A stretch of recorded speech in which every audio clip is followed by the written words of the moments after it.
특별히 오늘 본문의 사도 바울은 예수 그리스도의 몸된 교회를 세우기 위해서 직분에 대한 내용을 언급하는 걸 볼 수가 있죠.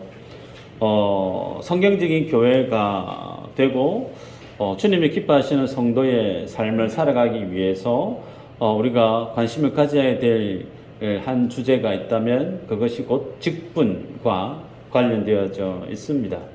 읽었던 내용 11절에 보면 그가 어떤 사람은 사도로, 어떤 사람은 선지자로, 어떤 사람은 복음 전하는 자로, 어떤 사람은 목사와 교사로 삼으셨으니 그랬어요. 그래서 직분이라고 하는 부분은 지난 시간에도 언급을 드렸지만 하나님이 주신 은사예요. 하나님 주신 선물입니다. 네, 지난 시간 기억나십니까? 하나님이 우리를 구원하셨던 그 구원의 목적은 홀로 나의 구원만을 위한 것이 주님이 주시고자 하셨던 구원의 의미가 아니었다 그랬습니다. 나 홀로 예수님 믿고 구원받는 것이 주님이 우리에게 주시고자 하시는 구원의 은혜라고 하면 이 땅 가운데 교회는 없어도 될 법해요. 진리만 있으면 되니까. 근데 그렇지 않다고 그랬죠. 하나님 우리에게 원하시는 구원의 그 모습은 나에게 있어서 구원의 시작 기점이 어디까지 확대되어지기를 원한다고요? 주님이 우리에게 은사를 주시고 각 분량대로 은사를 주셔서 그 은사를 발휘함으로 하나님의 몸된 교회 전체가, 공동체 전체가 하나님 앞에 구원을 입기를 원하시는 것. 그래서 하나님의 구원의 방향성, 그 목적은 나 홀로의 나만의 구원에서 멈춰 있지 않다 그랬습니다. 그래서 하나님은 하나님 나라 전체를 구원하시기 원하시는 그 구원의 목적을 지니고 그 목적 앞에 우리를 한 분 한 분 불러서 하나님의 예배자로 삼으셨고 그에게 하나님이 주시는 은사가 있었다 그랬죠. 자, 그래서 오늘 본문에는 구체적으로 이제 그 은사의 직분이 어떤 것인지에 대해서 사도 바울이 언급을 합니다. 그래서 오늘 본문은 직분과 관련된 내용이기 때문에 그 직분에 있어서 어떤 의미가 있는지를 살펴보도록 하겠습니다. 여러분, 하나님이 주시는 직분, 이 부분에 있어서는 크게 두 종류가 있습니다. 임시직이 있고 항존직이 있어요. 좀 어려울 수 있는데 오늘 시간이 여러분이 반드시 알아야 될, 숙지해야 될 내용이기 때문에 정신을 바짝 차리시면 감사하겠습니다. 자, 임시직이 있다고 그랬습니다. 자, 임시직은 어떤 것이냐? 우리 장로교 교단에서는 헌법에서 직원, 교회 직원에 대해서 세 종류로 구분을 하고 있습니다. 첫 번째는 교회 창설 직원이 있다는 거예요. 창설 직원. 내용은 우리 주 예수께서 최초의 이적을 행할 권능이 있는 자로 자기의 교회를 각 나라 중에서 선발하사 한 몸이 되게 하셨다 그랬습니다. 말이 좀 어렵지만 창설 직원이 누구냐면 오늘 우리가 보게 될 내용이에요. 사도에 의해서 하나님의 교회가 세워지는 창설 직원이 있습니다. 두 번째는 우리 장로교에서 구분하는 직원의 항존직이 있어요. 항존직. 항존직에 해당되어지는 직분은 장로 그리고 집사, 이 두 직분이 있습니다. 그래서 장로에도 또 두 종류가 있어요. 말씀을 연구하고 강도, 말씀을 설명하는 목사, 장로가 있고요. 그래서 목사, 장로는 주의 말씀을 연구하고 설교하고 가르치는 직분도 있고 또 하나는 치리권도 있습니다. 교회 안에 진리에서 벗어나 있는 잘못되어 있는 것에 대해서 바르게 잡을 수 있는 치리 권세를 지니고 있는 자가 목사, 장로입니다. 두 번째는 치리에 관련된 권한을 부여잡고 있는 장로가 있죠. 시무장로 혹은 사역장로 그렇게 표현하는데 우리가 알고 있는 일반 장로의 직임에 해당됩니다. 그래서 항존직은 장로 안에는 목사 장로가 있고 사역장로가 있고 또 그 다음에는 집사가 있죠. 그래서 항존직이라 하면 항상 교회 안에 이 두 직분은 있어야 된다는 거예요. 그래서 항존직이 있습니다. 그 다음에 우리 교단에서 또 구분하고 있는 것이 임시 이 직원이 있어요. 소위 전도사, 혹은 뭐 서리집사, 혹은 권사, 임시직이 있습니다. 교회 필요에 의해서 임시로 세우는 직원에 대한 의미로 임시직이 있습니다. 특별히 권사 제도는 우리 장로교 교단에서 발생한 교회 정치 제도가 아닙니다. 권사 제도는 감리교에서 넘어온 제도예요. 그래서 우리 교단 헌법에서는 이 합동교단 강단에 소위 알미니안주의자의 목회자가 서서 설교하는 것을 법으로 금하고 있어요. 감리교 교회 목사님이라든지 성결교회 교단 목사님이라든지 그분들은 장로교가 지향하는 구원론하고는 결이 다르죠. 이미 우리가 에베소서 말씀을 쭉 앞서 보아왔기 때문에 아실 겁니다. 그래서 법으로 감리교 그리고 성결교 교단을 비롯한 알미니안주의의 신학적인 노선을 지지하는 목회자들이 장로교 교단에 서서 말씀을 전하는 것은 법으로 금하고 있다는 겁니다. 자, 그렇다면 성경에서 말씀하는 임시직, 성경에서 말씀하는 임시직이 어떤 것이 있는가 보도록 하십시다. 자, 임시직이라 하면 예수 그리스도로부터 가르침을 받은 사람이에요. 또 예수님이 부활하신 그 사건에 대해서 직접 목도했고 알고 있던 정인들에 해당되어집니다. 그리고 교회를 설립할 뿐만 아니라 교회가 설립되고 난 이후에 우리가 지금 보고 있는 이 성경이 완전히 완성되어지기까지 하나님께서 임시로 초대교회 가운데 하나님이 직원으로 주셨던 그 직분에 해당되죠. 그 첫 번째 오늘 본문에 소개되어지는 사도입니다. 사도. 자, 이 부분이 여러분에게 조금 정리가 되어져야 됩니다. 자, 사도. 사도는 아무나 사도가 될 수 있는가? 사도로 구분되어질 수 있는 성경이 제시하고 있는 자격 조건이 쭉 있습니다. 제가 읽어드리면요. PPT가 있을 텐데, 고린도전서 9장 1절 2절의 말씀을 보면 내가 자유인이 아니냐 사도가 아니냐 우리 주를 보지 못하였느냐 주 안에서 행한 나의 일이 너희가 아니냐 다른 사람들에게는 내가 사도가 아닐지라도 너희에게는 사도이니 나의 사도됨을 주 안에서 인친 것이 너희라. 자, 여기에 보면 우리 주를 보지 못하였느냐란 말이 있죠. 예수님을 본 자가 누구라는 거예요? 사도가 될 수 있다는 겁니다. 자, 두 번째 볼까요? 사도행전 1장 21절 22절 한번 읽어보십시다. 시작.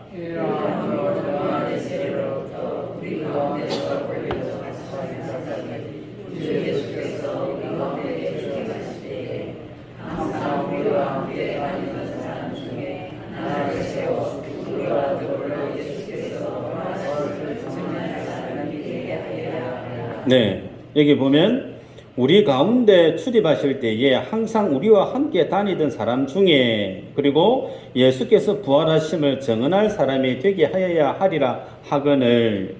예수님과 함께 공생 사회를 같이 하셨던 사람 그리고 예수님의 부활을 경험하고 알고 있는 사람 자격 요건이죠. 또 볼까요? 갈라디아서 1장 11절 12절입니다.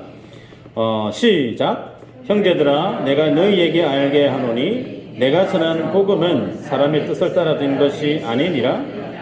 이는 내가 사람에게서 받은 것도 아니요 배운 것도 아니요 오직 예수 그리스도의 계시로 말미암은 것이라. 네. 오직 예수 그리스도의 계시로 말미암은 것이다. 예. 아무나 사도가 될 수 있는 게 아니에요. 하나님께로부터 콜링을 받은 자예요. 하나님께로부터 계시의 말씀을 받은 자에 한해서 사도가 되어질 수가 있었다는 겁니다. 그래서 이런 하나님의 직접 계시를 받은 자는 그에게 또 어떤 하나님의 능력을 주셨느냐면 특별한 치유의 기적을 행할 수 있는 권능도 주님이 사도들에게 주셨습니다. 예를 들면 사도행전 3장에 보면 성전 미문에 앉아 있었던 나면서 안전배기로 있었던 그런 장애인 있지 않았습니까? 그에게 베드로와 요한이 가서 말씀을 권하고 그걸 일으켜 세웠더니 뛰어서 걷죠. 그죠? 예, 그 외에도 있죠. 사도행전 20장 9절 이후로 보면 여두고라고 하는 청년이 사도 바울이 저보다 설교를 오래 했던 것 같아요. 창가에서 듣다가 졸다가 떨어져 죽었습니다. 여러분들은 죽지 않으셔도 돼요. 농담이고요. 오래 듣다가 떨어져서 죽었는데 사도 바울이 가서 기도해서 살려냅니다. 네. 그리고 바울이 전도하다가 배가 파선하면서 자초했는데 뱀에 물리죠. 독이 있는 뱀에 물렸는데 누구나 다 죽어야 되는데 안 죽어요. 살아났어요. 그래서 초대 교회 때 하나님의 사도로서 쓰임을 받았던 인물들은 예수님을 직접 곁에서 열두 제자로 포함되어 있었거나 부활에 대해서 경험한 바가 있거나 하나님의 직접적인 계시의 말씀을 받은 바가 있거나 혹은 주님으로부터 보냄을 받은 자이거나 혹은 그들에게는 하나님의 특별한 권능까지 주님이 주셨던 이런 요건들이 구비되어진 자, 그들이 누구라는 거예요? 사도라는 겁니다. 그런데 여기에서 우리가 알아야 될 내용이 있습니다. 사도들의 사역에 대해서 주님이 마가복음 16장 14절 이후로 말씀하셨는데, 예수님이 부활하시고 나서 그 부활하신 예수님에 대해서 그걸 믿지 못하고 신뢰하지 못하는 자들에게 주님이 꾸짖으시면서 하시는 말씀이에요. 15절이에요. 한번 읽어볼까요? 시작.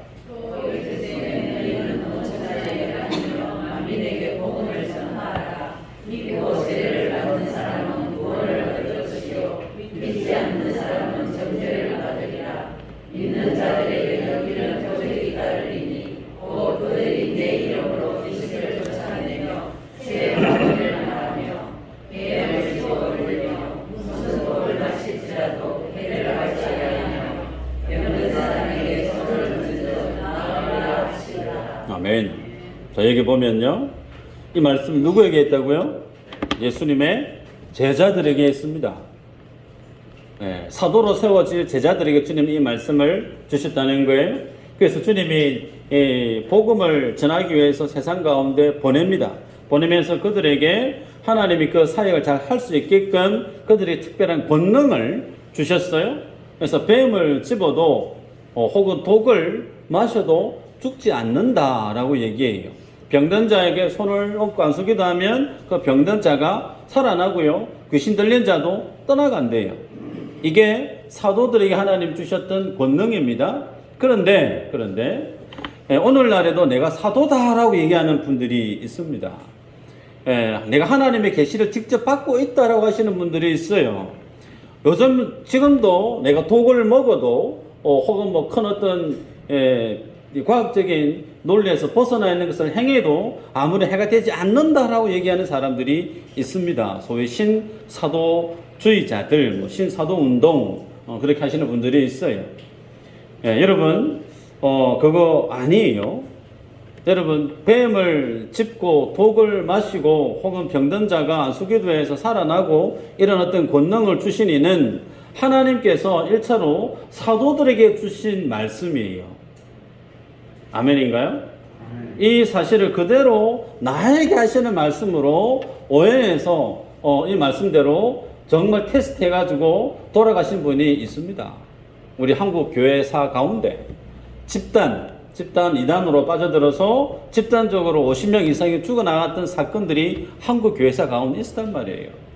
그래서 이 말씀을 모르니까 이 말씀을 듣는 대상이 누군지 모르고 무조건 나에게 적용시켜버린 사람들은 안타까운 사건을 경험하게 됐죠. 따라서 하나님이 이런 어떤 말씀을 주셨던 이유는 하나님의 교회를 세우게 하기 위해서고, 두 번째는 하나님의 몸된 진리의 말씀을 기록하게 하기 위해서, 성경을 완성케 하기 위해서 주님이 주신 한시적인 임시적인 직분, 그들이 누구라고요? 사도라는 겁니다. 그래서 오늘날에는 사도가 없습니다. 사도성만 있어요. 하나님의 교회가 거룩해야 되는데 그 거룩함 속에 반드시 있어야 될 것이 뭐냐면 사도가 아니고 사도성이 있어야 됩니다. 사도 안에 지녔던 그런 성격. 그래서 하나님의 말씀은 우리 오늘날에게는 완성이 되어졌습니다. 믿으시길 바라요. 그래서 말씀 말고 다른 것을 덧대는 것은 안 됩니다. 한번 볼까요? 계시록 22장 18절 한번 읽어보십시다. 중요해서 한번 읽어볼까요? 예, 시작.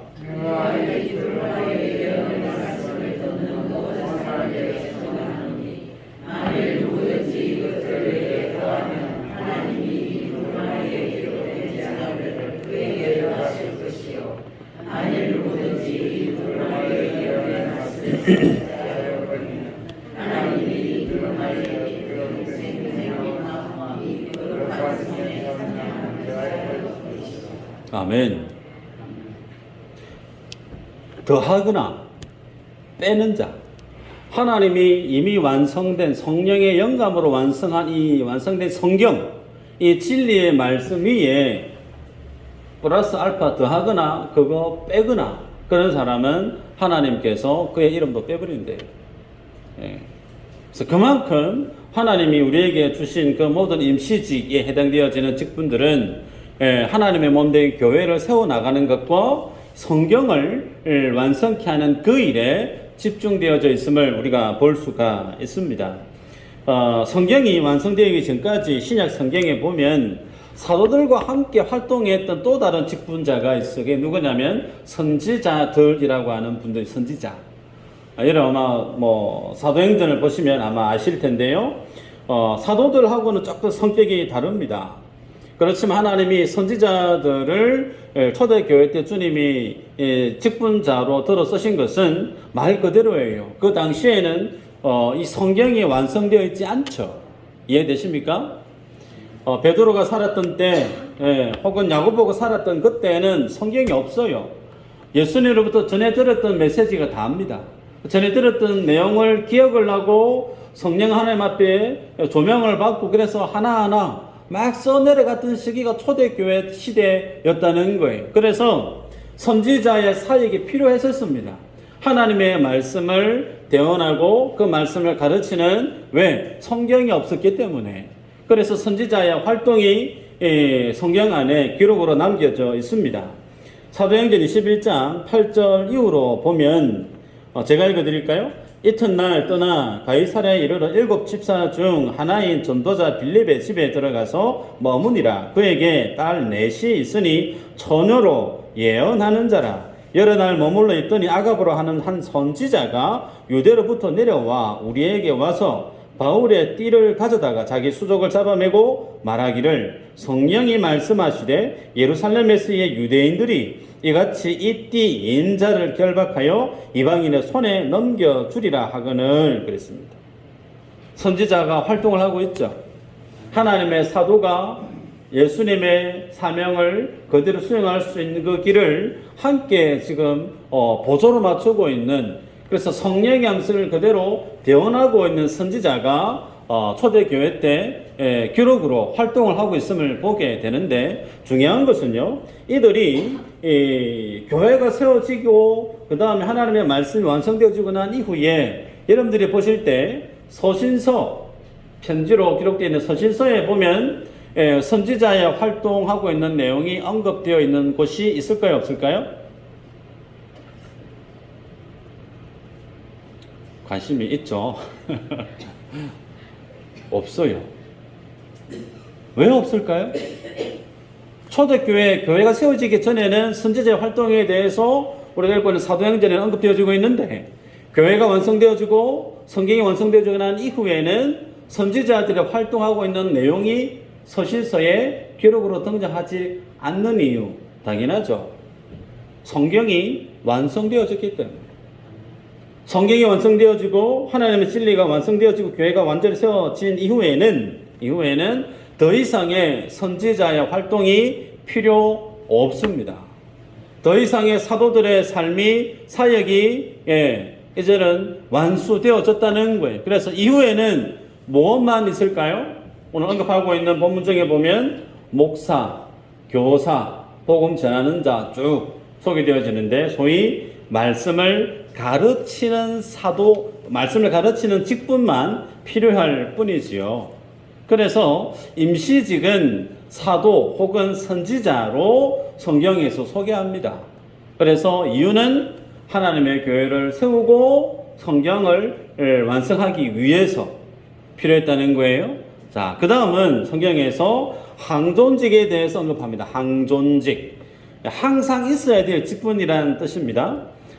성경의 진리를 바르게 전하고 가르쳐야 될 직분을 지닌 사람, 그들이 누구냐면 목사 그리고 교사로 표현되어지죠. 이것도 오늘 본문의 11절 후반부에 보면 어떤 사람은 목사와 교사로 삼으셨으니 그랬습니다. 자, 어떤 사람은 목사와 교사로 삼으셨으니, 그런데 원문에 보면요, 목사와 교사 앞에 정관사가 붙어 있어요. 그 말의 의미는 각각이 아니고 그 두 가지 직분을 한 사람 뜻하고 있다는 겁니다. 목사이면서 교사라는 거예요.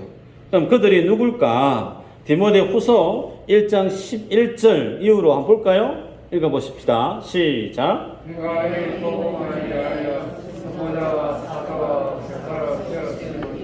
아멘. 자, 내가 누구예요? 내가?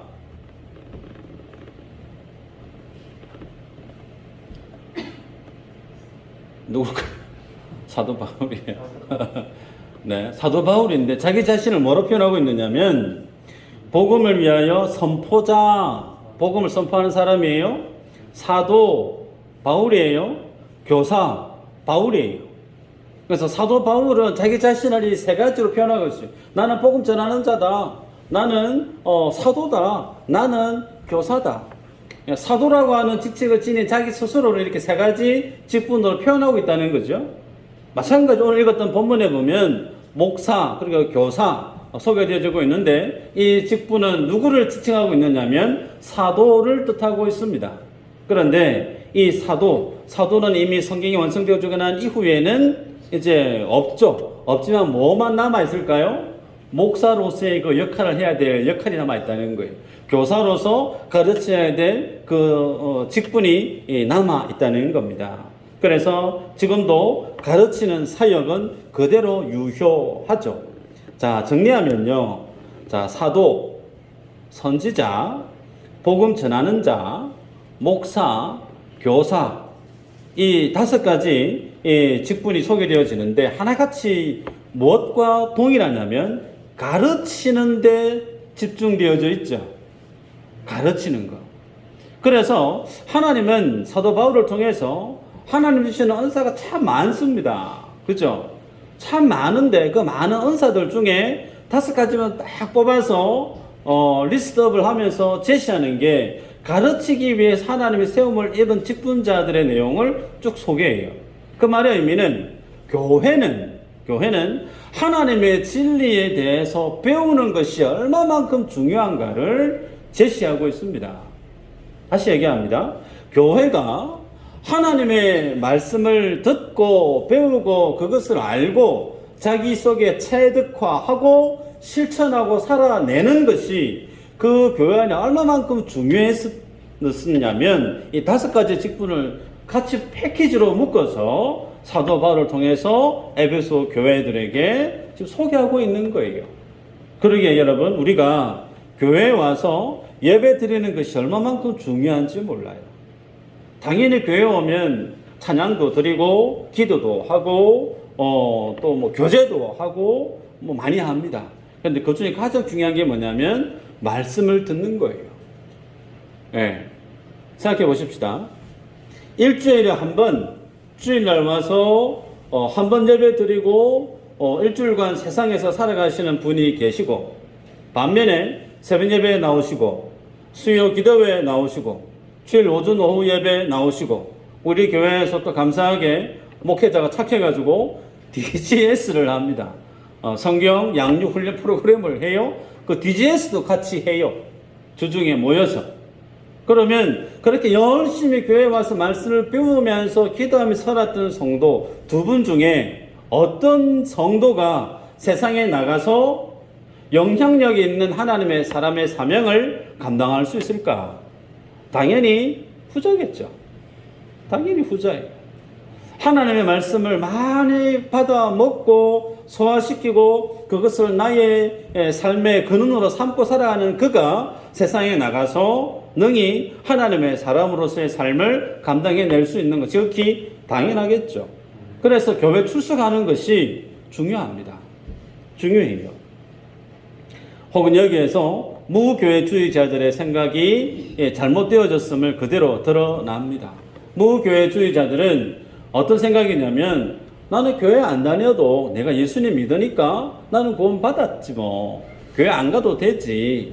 코로나가 얼마나 그에 따른 명분을 줬는지 몰라요.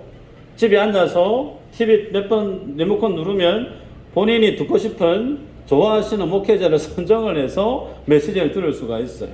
그래서 감동되는 대로 온라인으로 헌금을 보내고 나서 나는 주일 예배 잘 드렸다 라고 자기 스스로 인정할지 모르겠습니다. 여러분, 성경은 그 믿음의 행위에 대해서 인정하지 않습니다. 성경은 그렇지 않습니다. 성경은 반드시 와서 말씀을 듣고 배워야 되는 거예요. 듣고 배우고 그것을 먹고, 그래서 그를 위해서 하나님 만드신 것이 뭐라는 거죠? 교회입니다. 그를 위해서 하나님이 직분자들을 허락했다는 거예요. 그래서 그 직분자의 섬김을 통해서 믿음이 여린 자는 믿음이 빌드업이 되죠. 자라나는 거예요. 이 과정을 주님이 하기 위해서 이 땅 가운데 교회를 세워주시다는 거죠. 한 주에 우리가 주님 앞에 이 믿음의 열심을 내시기를 축복합니다. 자, 그렇다면 직접적으로 교회에 직분이 필요한가, 왜 필요한가 좀 고민해 볼까요? 성경에 보면 디도서 그리고 디모데전서에 보면 장로, 집사에 관련된 요건, 그 리스트를 쭉 소개하는 것을 볼 수가 있습니다. 그래서 직분을 받은 성도는 지극히 자기의 신앙의 성장을 위해서 몸된 교회 안에서 섬기고 봉사하는 그 삶을 살아야 되는 것이 맞습니다.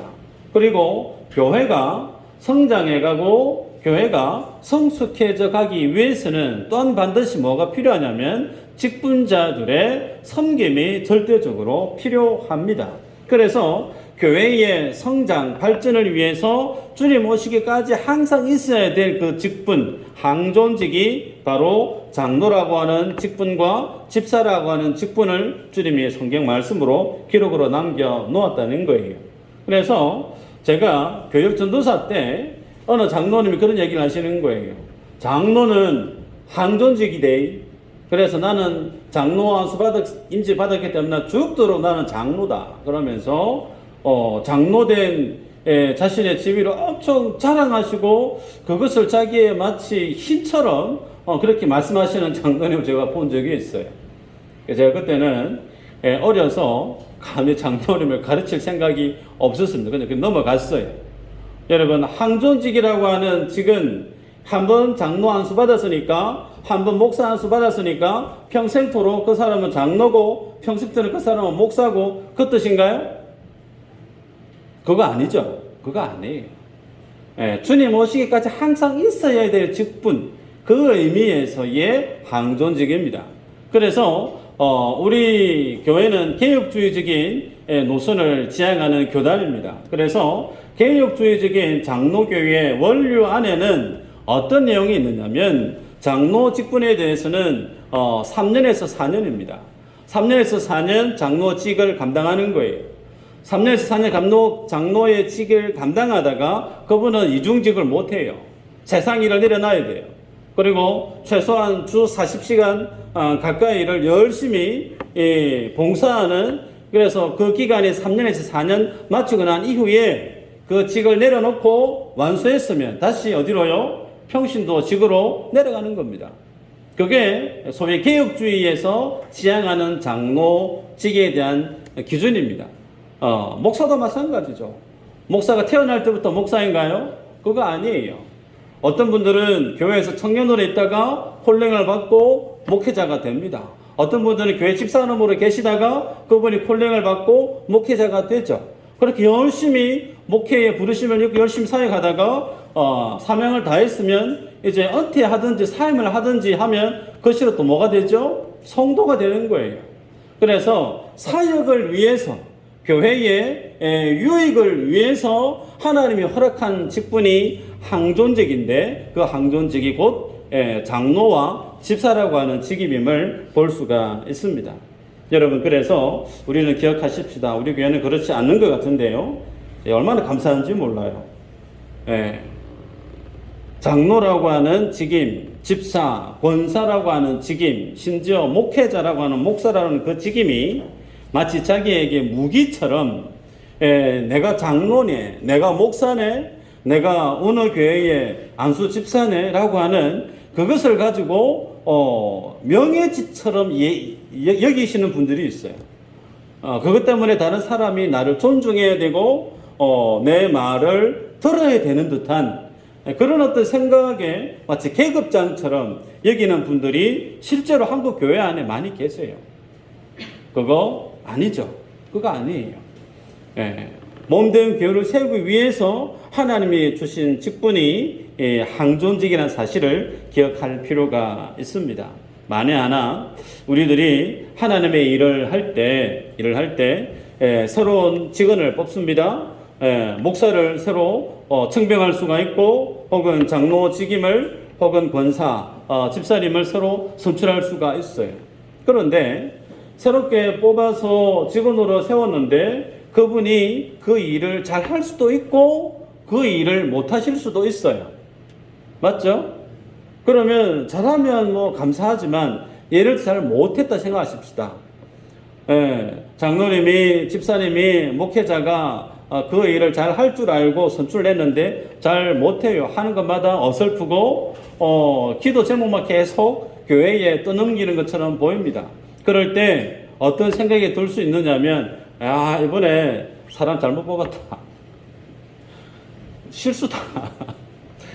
그렇게 여기면서 선출되어져 있는 직원에 대해서 서운함을, 아쉬움을 가지고 있는 공동체가 있다면 여러분, 그거 하나님 앞에 선한 생각일까? 틀렸다는 거예요. 그 생각을 가지시는 분은 회개하셔야 됩니다. 왜요? 하나님의 교회는 그 직분을 누가 세웠다는 거예요? 하나님이 세우셨습니다. 이거 인정하셔야 돼요. 그럼 하나님이 똑똑한 사람 세울 수도 있고 좀 모자라는 사람 세울 수도 있습니다. 일 잘하시는 분 세울 수도 있고 좀 답답한 사람 세울 수도 있어요. 누가 세웠어요? 하나님이 세우셨어요. 그러면 그 일에 대한 결과에 대해서 잘 될 수도 있고 못 될 수가 있을 때 그에 대해서 우리 회중들이 어떻게 이해하고 받아들여야 되느냐면, 잘 된 것은 물론 감사하지만 잘 못된 것에 대해서는 그것을 두고 기도해야 되는 거예요. 그 사람에게 탓을 돌리고 그 사람을 정죄하고 그 사람을 원망하는 자리가 아니라 그분을 통해서 이 부분이 우리 교회의 연약한 부분이구나, 이것을 내가 열심히 기도해야 되겠구나. 기도하다 보면 그 직분자 한 분을 통해서 전체 교회가 성숙해져 갑니다. 아멘인가요? 반대로 그 당사자도 마찬가지예요.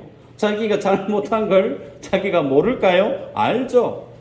자기 때문에 많은 성도들이 열심히 기도하는 그 모습에 감동이 되죠. 그래서 자기 자신도 어떻게 해요? 잘해야지. 그 마음이 드는 거예요. 잘했든 못했든 그것을 하나님이 내게 주신 사명으로 알고 받아들인 공동체도 그 직분자를 통해서 성장, 성숙해져 가고 당사자도 동일하게 자라난다는 겁니다. 이것이 주님이 교회 안에 직분을 허락하시는 이유 중에 한 가지죠. 여러분, 말씀을 맺는데요. 그래서 우리들은 직분을 맡은 성도는 주님 앞에 열심히 살아야 돼요. 열심히 살아야 돼요. 왜 열심히 살아야 되는가? 12절 하반부에 보면요, 이렇게 기록하고 있습니다. 이는 성도를 온전하게 하여 봉사일을 하게 하며 그리스도의 몸을 세우려 하심이라. 여기서 세우다라고 하는 이 말의 원어적인 뜻을 보면 부러진 뼈를 맞추다라는 뜻입니다. 다시 얘기할까요? 그리스도의 몸된 교회를 세우는 거 어떻게 세우냐? 뼈가 어떻게 됐다는 거예요? 위골되어져 있다는 거예요. 위골되어져 있고 부서져 있는 그 뼈들을 원래 제자리에 끼워 맞추는 거예요. 그렇게 해서 그 교회를 세운다는 겁니다. 그러면 직분자가 없는 교회는, 혹은 그 직분자가 제대로 직분을 수행하지 않는 교회는 어떤 상황에 있는 교회일까요? 뼈가 다 분리되어져 있는 거예요. 허리 마디가 다 널브러져 있고, 손가락 뼈 마디, 무릎 마디가 다 따로따로 다 떨어져 있는 거예요. 그러니 제대로 서 있는 교회가 될 수가 있을까요? 불가능하죠. 뼈 부러져 보신 분은 아시겠지만 얼마나 아파요. 저는 아직 경험해봐서 잘 모르지만 되게 아플 겁니다. 인대만 나가도 신경이 늘 얼마나 아픕니까? 그런데 온몸이 뼈가 다 부서지고 위골되어져 있는 상황에서 그 교회가 평안할 수 있을까요? 불가능하죠. 불가능합니다. 아파서 죽겠는데, 힘들어서 죽겠는데. 그래서 주님이 뭘 세운다고요? 직분자를 세웁니다. 그래서 부서지고 위골되어져 있는 그 뼈 마디마디를 메스를 가지고 잘라서 내버리는 게 아니고, 부서졌으니까 좀 치워보자, 잘라서 버리는 게 아니고, 싸맵니다. 온전히 원래 자리를 찾아가게끔 뼈 마디를 맞추는 거예요. 그래서 뼈가 부서졌다가 붙으면 자기 뼈가 되기까지는 시간이 걸리죠. 인내해야 되는 거예요. 참아야 되는 거예요. 그 기간을 충실히 함께 직분자들이 다 같이 살아내면 그 교회는 어떤 교회가 될까요? 건강한 교회가 됐죠. 건강한 교회가 되는 거예요. 그런데 직분자마다 게으르고 직분자가 자기의 지위에 해야 될 그 일을 잘 하지 못하면 그 교회는 건강한 교회로 설 수가 없죠. 불가능합니다. 바라기는 우리 교회는 하나님이 우리에게 주신 각자의 직분이 있습니다. 그 직분 속에 특히 내가 감당해야 될 사역의 자리가 있을 거예요. 예배의 자리가 있을 수도 있고, 예배의 다양한 분야가 있을 수도 있고, 혹은 주중에 내 사역의 현장도 있을 수도 있고, 그 어떤 자리에 있든지 간에 나라고 하는 사람에게 하나님이 주신 그 직분, 그 부분을 인지하셔야 돼요. 인지하시고 내가 내 직분 앞에 열심히 충성하는 것이 뭐냐면 하나님의 교회를 건실히 세우는 일임을, 정말 그것이 정말 가치 있는 일임을 기억하셔야 돼요. 그래서 우리들은 기억하십시다. 직분으로 존경을 기대해서는 안 됩니다. 다시 얘기합니다. 내가 목사인데 목사를 다른 분들이 인정하지 않고 무리하게 대하고 예의 없이 대하는 거, 그런 교회에 많습니다. 혹은 장로님인데 그 장로님을 인정하지 않고 마치 자기 집에 강아지 이름 부르듯이 님자 빼고 그렇게 함부로 부르시는 분들도 세상에는 많이 있어요. 왜 그럴까? 부끄럽지만 존경은 그 사람의 직분 때문에 존경을 받는 것이 아니고 그 사람의 신앙의 인격 때문에 존경을 받습니다. 목사가 목사답게 신앙의 인격이 훌륭하고 그 신앙의 모습이 정말 다른 사람에게 흠이 없는 사람은 존경 안 할 수 없겠죠. 목사만 그런가? 아니요. 모든 직분 다 동일합니다. 그래서 우리들은 주님 앞에 하나님은 나에게 주신 그 직분이 있을 때 그 직분 앞에 직분으로 그것을 무기 삼아서 살 것은 아니고 그 직분 앞에 부끄럽지 않을 신앙 인격으로 주님 앞에 나아가야 된다는 거예요. 그러면 그분을 통해서 그분이 속한 공동체는 건강한 공동체를 세워질 수밖에 없더라. 바라기는 미수제일교회, 하나님이 우리에게 허락한 이 교회, 가장 건강한 교회로 세워지기 위해서 여러분 스스로가 하나님의 직분자로서의 사명을 충실히 감당하면 여러분이 미수제일교회가 되는 거예요. 아멘이죠? 내가 미수제일교회의 건강한 성도가 되어지면 미수제일교회는 건강한 교회로 세워집니다. 그래서 내가 건강한 교회가 되기 위해서 애쓰셔야 돼요. 주님 이 땅에 오시는 그날까지 미수제일교회는 영원할 줄 믿습니다. 다른 것에 여러분 인생 집중하지 마시고 하나님의 교회에 여러분의 삶을 집중하시길 바랍니다. 영원한 거, 하나님의 나라와 여러분이 속해 있는 교회입니다. 이 영원한 하나님의 교회 앞에 친히 여러분이 뼈 마디마디가, 손 마디마디가 되셔서 하나님의 몸을 일궈내는 축복의 주인공들 되시기를 주 이름으로 축복합니다.